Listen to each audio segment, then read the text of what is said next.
What's up, everybody? 40 the BulbulSaiyan here, and in this video, we're going to ask the question, should you pull for Honglan in Eversoul? Let's go ahead and get right to it.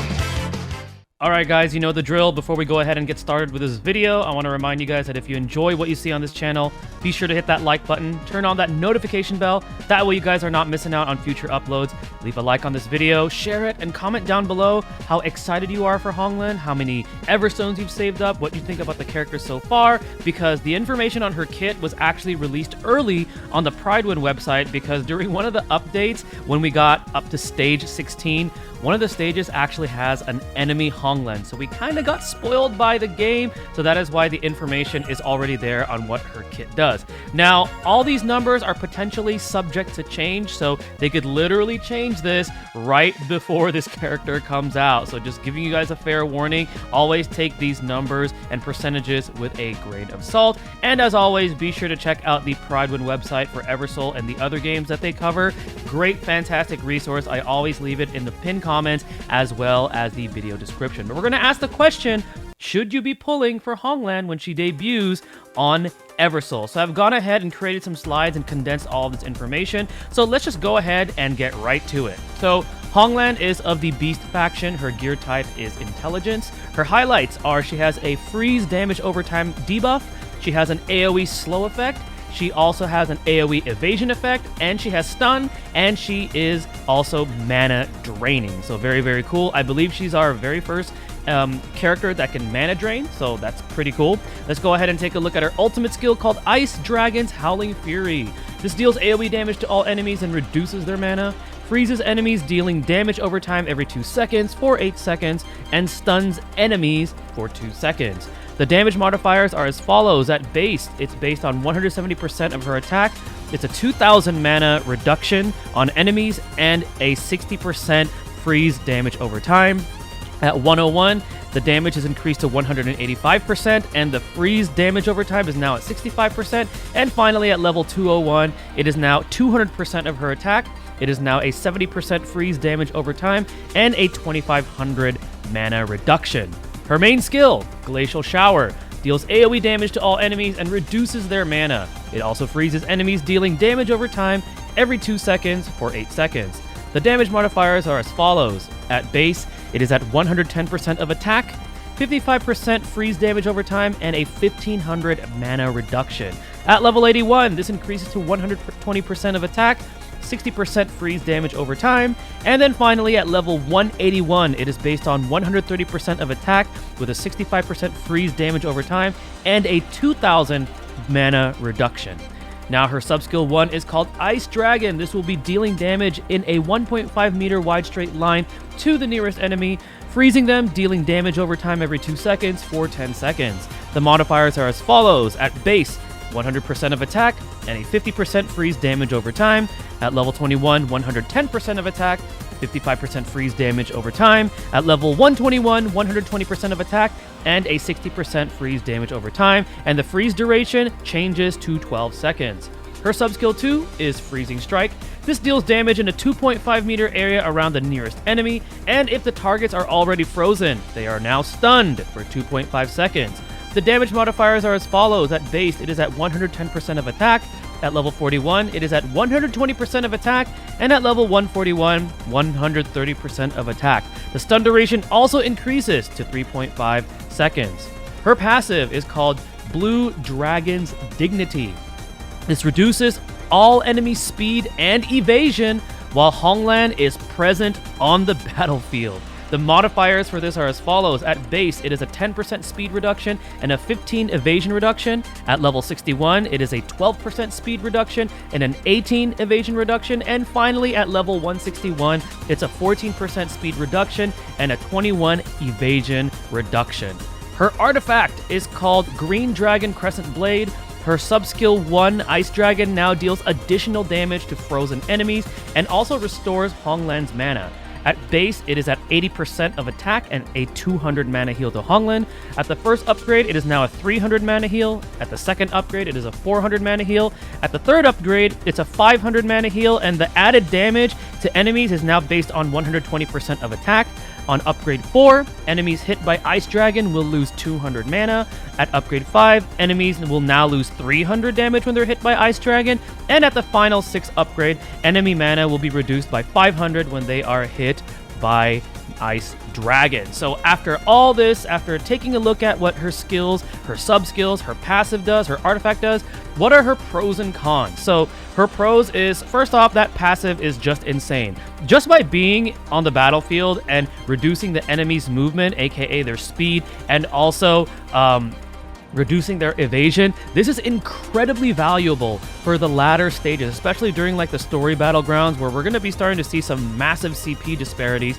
I'm already seeing it right now. I am currently around the end of chapter 14. I'm not even at 15 and 16 yet, and I'm being told that this character completely will shine for like especially the mid-game portion if you're already that far. So that passive is just absolutely insane. As long as she's alive and she's existing in the battlefield with your party, expect your enemies to be having reduced movement and also having their evasion lowered. So that means you can actually hit them a lot more successfully with certain things. Her disruption capabilities overall, she has stun, she has freaking mana drain, and movement suppression is absurd. The mana drain in itself is just absolutely insane because imagine, let's say, like an enemy Prim is about to cast her main skill, and then that mana drain kicks in. Well, sorry Prim, you're gonna have to wait a little longer until you get that heal out. So really, really powerful. This character, as far as like a disruptor and a damage enabler, is just loaded. And she has amazing backline damage and as being a support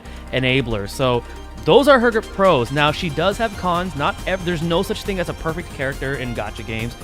She is of the Beast faction, and the reason why I see this as a weakness is because Beast is still currently the weakest faction, even though a bunch of them did get buffed, but they're still the most underused and definitely the most underwhelming faction. So while Honglan being Beast gives the Beast faction some hope, I don't think it's nearly enough. And if you want to use her, and if you care about, you know, the team compositions of getting the different bonuses, if you have a certain number of like factions on your team, you're gonna have to consider running another Beast or two alongside with her. So I'm just letting you guys know, I think her being a Beast faction is actually a con. Her own damage, as you could see, unless they change those percentages, it's decent, but it's not the greatest. I think for being a damage enabler, I think overall Vivian still will outdamage her. If you're looking at a damage enabler support that also deals a good amount of damage, so just keep that in mind, that her own damage is just decent. Her freeze debuff, while it is pretty powerful, can be cleansed, which can affect, you know, her damage. A character such as Valana, for example, who also has a damage over time effect with her bleed, on her ultimate, the bleed is actually uncurable, so they can't cleanse it, while Honglan's is curable, so that can also be seen as a potential con. Also, one of the conditions, I believe it's on her sub skill 2, where enemies need to be frozen in order to get that stun effect off. That could potentially disrupt her. And as well as if you have her artifact, you won't get that additional damage off of Ice Dragon if the freeze debuff has already been cleaned off of enemy teams. So just keep that in mind. And then because she is a damage support and also everything that she has pretty much scales off of her attack stat, this character wants dupes. At least, in my opinion, you want to at least get her to Legendary or Legendary Plus. Especially if you want to take advantage of her own damage as well. I mean, we already know that her damage support capabilities and her disruption is insane, but she also needs to carry her weight. I feel like she will need to carry her own weight, and you want things to scale off of her attack. So I personally think that she at least wants dupes to go all the way up to Legendary or Legendary Plus. But that's just my personal opinion about that. Now, we're also going to take a look at some team examples that I've come up with. You're going to kind of see a pattern with these teams that I come up with. And if you guys have teams that you're already thinking of using, let me know in the comment section down below, because I'm pretty sure you guys can come up with something better than I did.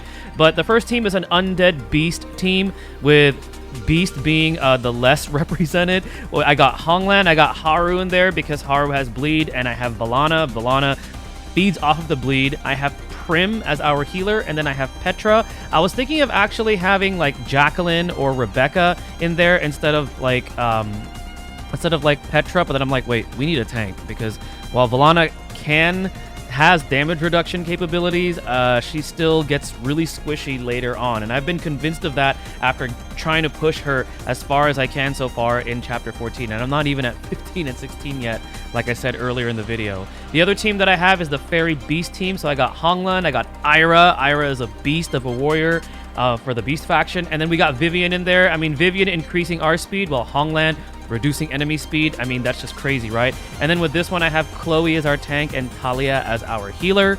And then finally, I got a human-beast hybrid team. I got Honglan and Ira. As you can see, all three teams only have 2 beasts in them because I really can't think of any other way to run more than 2. Even with Honglan being as strong as she is. And then we got a double heal setup with Jiho and Catherine. And then we have Mephistopheles as our last representative. You could probably maybe replace her with like Lindsay or stuff. But I just need to throw a little bit more damage in there. So I was thinking, okay, maybe Mephistopheles would probably be a good choice for this.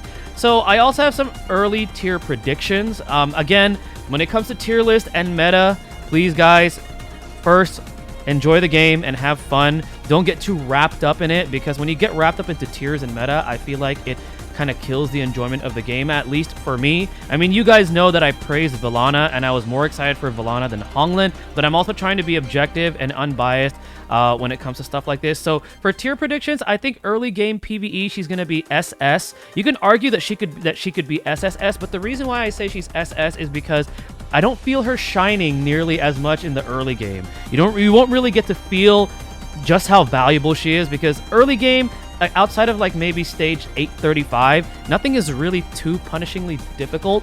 So that's why I put her at SS for early game PvE. Mid game PvE, she's straight up SSS tier. I think she's going to be SSS tier. I mean, just that passive alone is insane. That passive overall is just insane. I think you're really going to start to see her value mid game PvE. With boss, we only have 1 boss right now. We're probably going to get a second one soon with the guild boss raid. I put her at A because I think the passive is what made me push her to A, but the rest of her kit is just kind of all right, I guess, which is why I put her at A. You could argue that she could probably be at S, but I'm literally only basing this off of the 1 boss that we have, and that boss doesn't exist anymore because her event went away, which is Corrupted Chloe. So we're just gonna have to see, but right now I put her at A. And then for PvPE, because it's not real PvP, it's a PvPE, it's a AI controlled PvP, I'm gonna put her at SSS purely because of the fact, I mean, if you have her on your team, she's just gonna disrupt the enemy team just by existing, which is crazy. So this is why the reason for the PvPE content, which is the arena, I put her at triple S tier. But all in all, guys, that is going to be my should you pull for Honglan video. My plans is I'm actually convinced to do a little bit of summons for her and at least get her to Legendary or Legendary Plus. Originally I was going to skip, but then I really did take a look at her kit and I'm like, okay, she is pretty good and I kind of want her so I could really test her out. So I'm going to try to get her to Legendary or Legendary Plus. Let me know what you guys think, and I always want to encourage you guys to do your own research. Don't just listen to me. You know, watch the other content creators, check out the Pridewind website, so that way you could formulate your own educated decision on whether or not you're going to be pulling for this character. Thank you guys again for watching. Stay tuned for the next video, and stay blessed, everybody.